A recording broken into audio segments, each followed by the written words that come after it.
En este segundo bloque de MB Noticias recibimos ya con mucho gusto a Virginia Cáceres, quien es candidata a la Intendencia de Montevideo por el Partido Colorado, Coalición Republicana. Un gusto tenerte esta mañana aquí con nosotros. ¿Cómo estás? Gracias a ustedes por la invitación. El gusto es mío. Muy bien, por suerte, muy entusiasmada, arrancando una nueva jornada. Yo diría que ya plena campaña. Y casi que en plena campaña, sí. Tenemos todo previsto para que arranque lo más fuerte a partir de marzo, pero la verdad que estas semanas han sido, por suerte, muy intensas en estos recorridos por la prensa, donde también la gente tiene la posibilidad de conocerme y de empezar a familiarizarse con estas propuestas que tenemos nosotros. Bueno, una entrada fuerte, ¿no?, a la política departamental, diciendo, por ejemplo, que el proyecto político del Frente Amplio se agotó en la capital y afirmó que se necesita un cambio en la ciudad. ¿Qué cambio se necesita?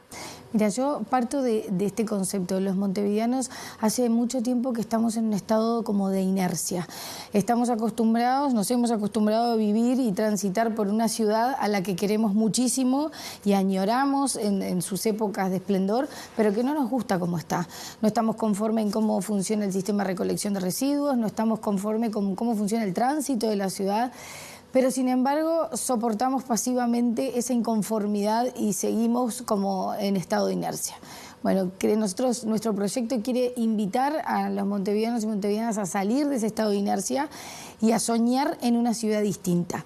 Necesitamos volver a soñar y a planificar qué ciudad queremos.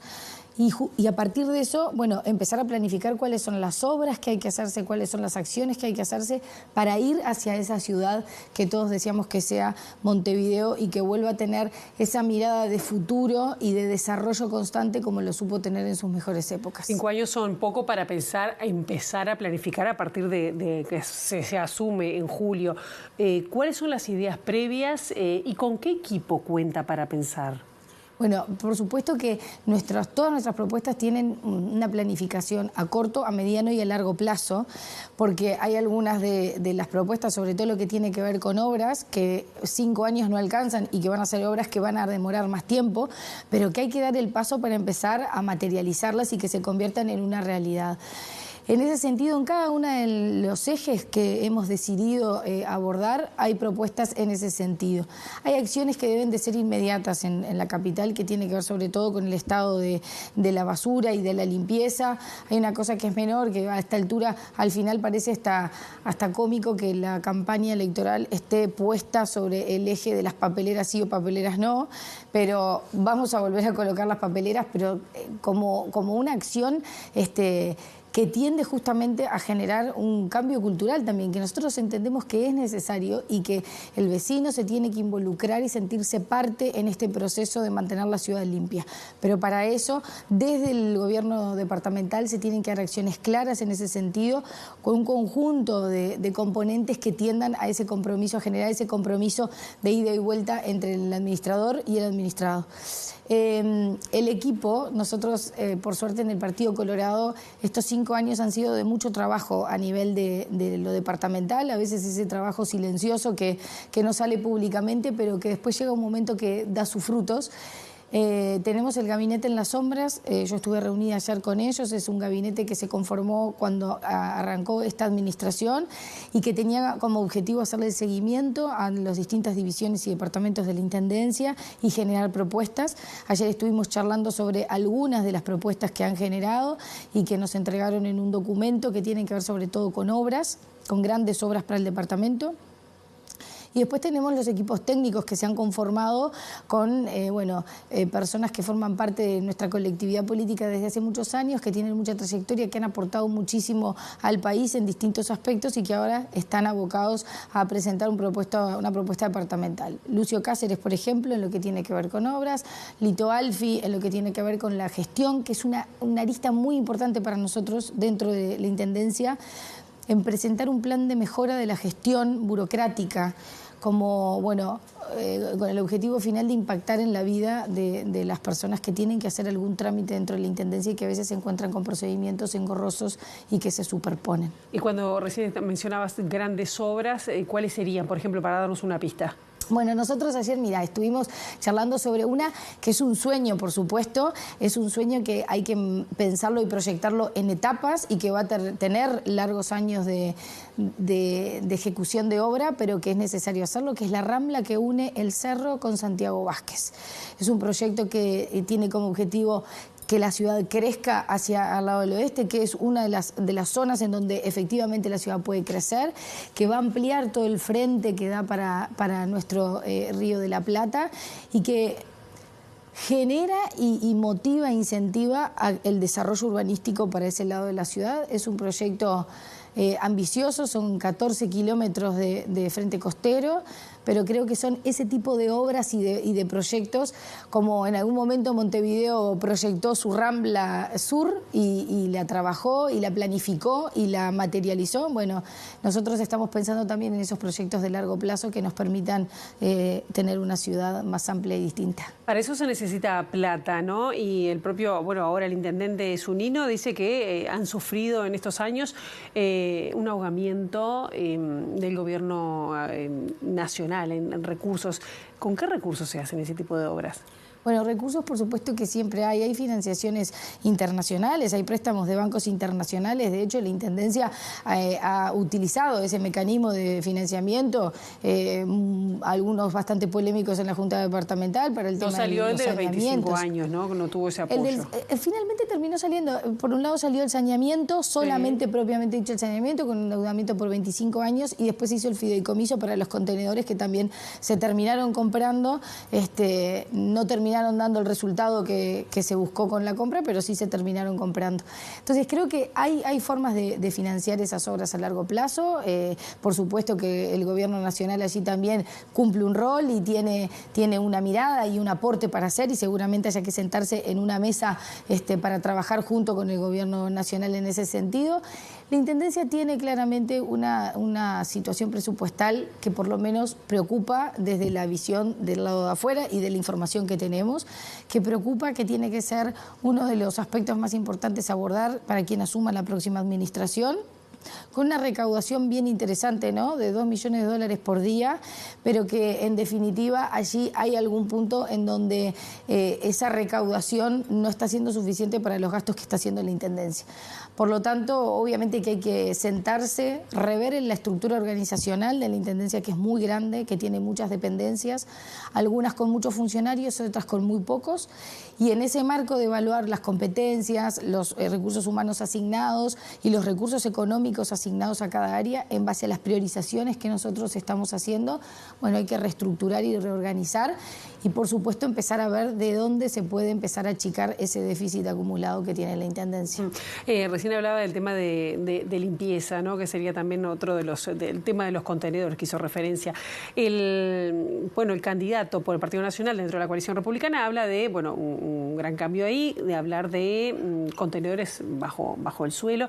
Es decir, ustedes, los tres candidatos de la coalición republicana, ¿se han reunido para tener propuestas en común, una base programática en caso de acceder a la Intendencia? Sí, una base programática tenemos que tener y seguramente más adelante se elabore esa base. Pero creo que la riqueza que tiene esta propuesta que hace la coalición republicana de presentar tres candidaturas es justamente la diversidad que tenemos cada uno de los candidatos, que tenemos perfiles distintos y que representamos cosas distintas, y en ese sentido cada uno va a tener sus propuestas, poniendo los énfasis en los temas en donde siente que puede mejor aportar. Así que seguramente encontrarán propuestas distintas dentro de la coalición también, por ejemplo en el tema de la recolección de residuos. Desde nuestra candidatura lo que estamos proponiendo es profundizar el proceso de descentralización territorial que la Intendencia viene realizando hace unos cuantos años y que creemos, nosotros lo evaluamos como positivo. Los municipios se han transformado en el territorio en un lugar de referencia para los vecinos y allí es donde van cada vez que tienen un problema a solucionar en el barrio, van a plantear sus dudas y sus propuestas de mejora. hay que avanzar en un segundo nivel de descentralización que permita que los municipios puedan ampliar las soluciones que le brindan a los vecinos en ese sentido, porque lo que pasa es que a veces el vecino va pero no encuentra respuestas porque realmente, por más que el municipio quiera dar la respuesta, no lo puede hacer porque no está dentro de sus competencias.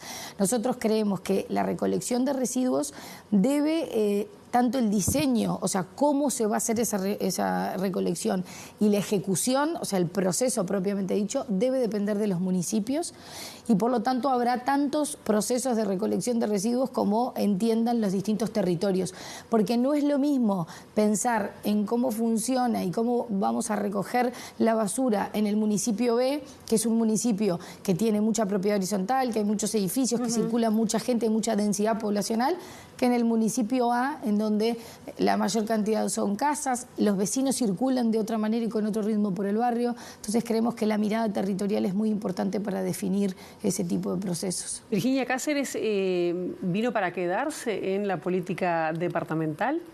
Yo en realidad estoy en la política... Partido Colorado, ¿no?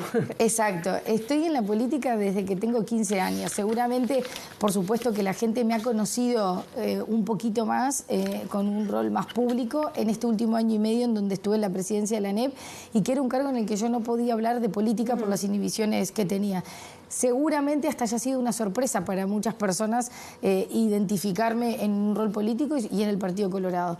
Siempre estuve en la militancia, voy a seguir estando. Yo siento que soy una mujer de partido y que siempre voy a estar en el lugar en donde el partido entienda que mejor puedo aportar, pero por supuesto que cuando uno asume un compromiso y te involucras con los temas, que es lo que me pasa a mí normalmente en todos los espacios que he ocupado, después es muy difícil desprenderse y siempre estaré involucrada y apostando a un proyecto departamental de largo plazo. Tenemos que cerrar, pero no quería dejar de preguntarte sobre el Partido Colorado, las tensiones que por lo menos hacia afuera parece que están proyectando en definir quién tiene el liderazgo, de ver, bueno, quién dialoga con la próxima administración respecto a los cargos. Ahí hay una puja entre el secretario general Andrés Ojeda y Pedro Bordaberry. ¿Cómo ves esto? ¿Puede llegar a complicar aún más la situación del Partido Colorado, la proyección no solo departamental, sino también nacional? Mira, cuando los mejores momentos del Partido Colorado estuvieron asociados a los momentos en donde los sectores del partido eran fuertes y había claramente identificado una competencia y una tensión constante. Así que me parece que estas cosas, dentro de los marcos saludables para la vida institucional del Partido Colorado, le hacen bien y nos ponen vigorosos y con ganas de seguir creciendo. Y por último, te has definido como vallista, ¿no? ¿Qué le queda de vallismo al Partido Colorado, pensando que, por ejemplo, el secretario general Ojeda no menciona prácticamente la palabra vallista en ningún momento? El Partido Colorado tiene, como siempre ha tenido, y creo que eso también lo hace amplio y saludable en su interna, varias corrientes dentro. El vallismo fue una de esas expresiones. Yo digo, a veces no digo... Decir que uno es vallista a veces hasta como puede decir, bueno, otro más que viene a decir que es vallista. A mí me gusta demostrarlo con las acciones y con la forma en cómo uno encara este trabajo de la política. El partido ha tenido varias corrientes siempre y está bien que las tenga, es saludable, es amplio. No todos tienen por qué ser vallistas o definirse como vallistas. En mi caso me siento muy identificada con esa corriente. El vallismo, o por supuesto que el vallismo de hoy no es el mismo vallismo de José Valle y Ordóñez, es lo filosófico y lo conceptual de entender al partido como una herramienta de transformación y esa necesidad y esa búsqueda constante del desarrollo y del cambio como forma de proyectar, y el Estado, por supuesto, presente siempre allí en donde los ciudadanos lo necesitan. Virginia Cáceres, muchísimas gracias. Gracias a ustedes, un gusto. Nosotros seguimos